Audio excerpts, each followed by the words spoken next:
Hello दोस्तों, आपका स्वागत है मेरे चैनल शहनाज वॉइस 2M में। तो दोस्तों, आज की कहानी है राजा का प्यारा हंस। रणजीत सिंह नाम का एक राजा था। उसके पास एक हंस था। राजा उसे मोती चुगाया करता और बहुत लाड प्यार से लालन पालन करता था। वो हंस रोज शाम को राजा का महल छोड़कर कभी किसी दिशा में कभी किसी दिशा में एक चक्कर काट आता था। एक दिन वो हंस जाकर दीवान की छत पर जा बैठा। उसकी पुत्रवधू गर्भवती थी। उसने सुन रखा था कि गर्भावस्था में किसी हंस का मांस अगर खाने को मिल जाए तो होने वाली संतान मेधावी, तेजस्वी और भाग्यशाली होती है।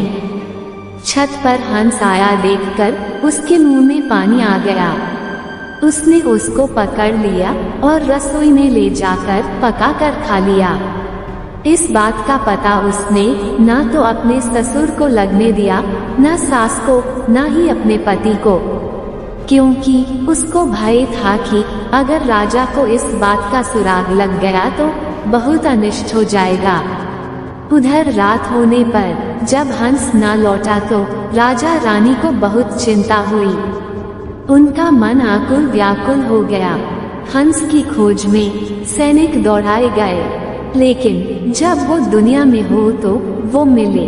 राजा ने आस पड़ोस के शहरों में ये सूचना पहुंचवाई कि जो भी हंस को ढूंढ कर लाएगा उसे अच्छा खासा इनाम दिया जाएगा। 10-20 दिन निकल गए, लेकिन हंस का पता ना चला। हंस राजा और रानी को बहुत प्रिय था, इसलिए वो उदास रहने लगे।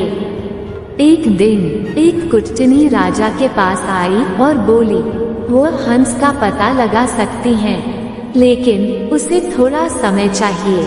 राजा ने कहा, मेरे हाकिम, पहरेदार और कई पंडित मिलकर भी उसे नहीं ढूंढ पाए तो तुम कैसे पता लगा पाओगी? कुटनी ने कहा, मुझे अपनी योग्यता पर पूरा विश्वास है। अगर अन्नदाता का हुक्म हो तो एक बार आकाश से चांद और तारे भी तोड़ ले आओ। आप मुझे थोड़ा सा समय और आवश्यक धन दे दीजिए, उसे वापस ला सकूं या नहीं, लेकिन मैं आपको विश्वास दिलाती हूँ कि उसका अता पता अवश्य ले आऊंगी। राजा ने स्वीकार कर लिया और कुटनी अपने उद्देश्य के लिए आगे बढ़ चली।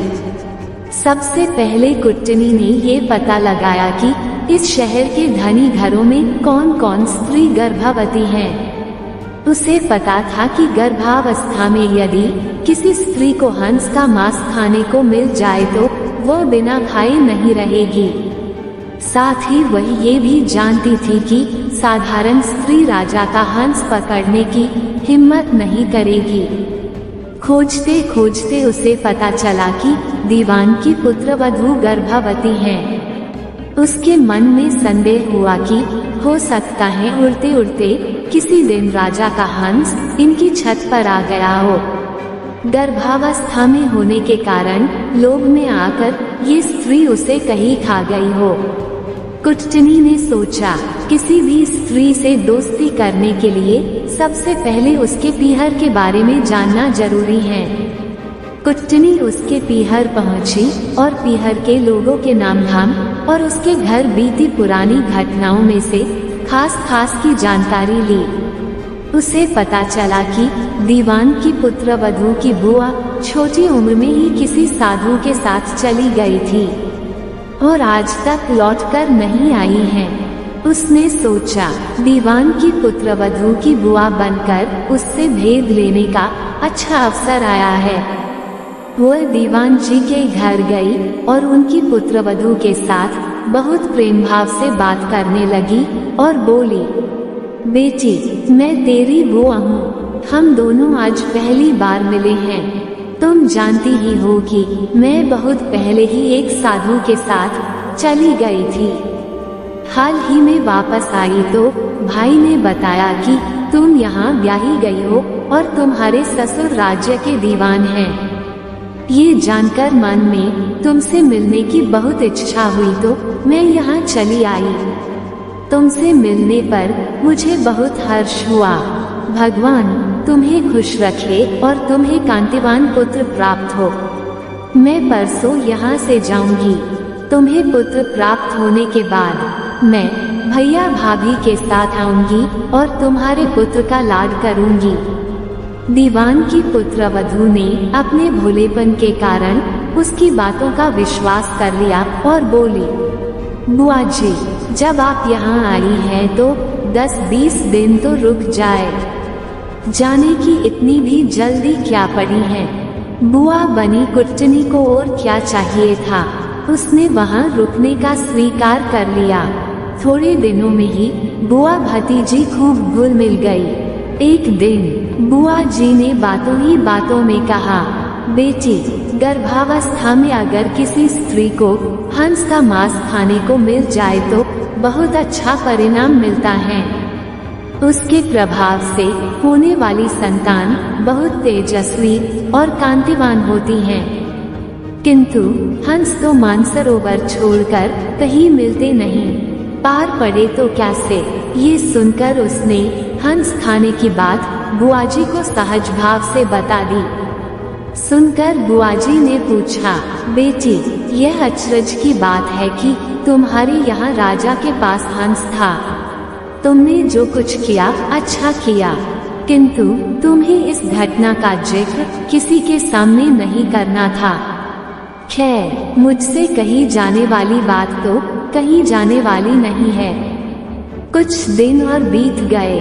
एक दिन कुट्टनी ने कहा, बेटी, तुम भगवान के सामने हंस का मांस खाने की बात स्वीकार कर लो तो हंस की हत्या का पाप सर से उतर ही जाएगा और परिणाम भी बहुत अच्छा होगा। पुजारी से कहकर मैं ऐसा इंतजाम करवा दूंगी कि जब तुम भगवान के सामने हंस का मांस खाने की बात स्वीकार करो तो मंदिर में ना पुजारी रहे और ना कोई और रहे, बस हम दो ही होंगे। दीवान की पुत्रवधू ने ये स्वीकार कर लिया। कुट्टनी लुक छिपकर राजा के पास पहुंची और बोली, आपसे वादा किया था इसलिए हंस का अता पता लगा आई हूँ। ऐसा कहकर उसने सारी घटना राजा को बता दी। राजा ने कहा, इसका प्रमाण क्या है।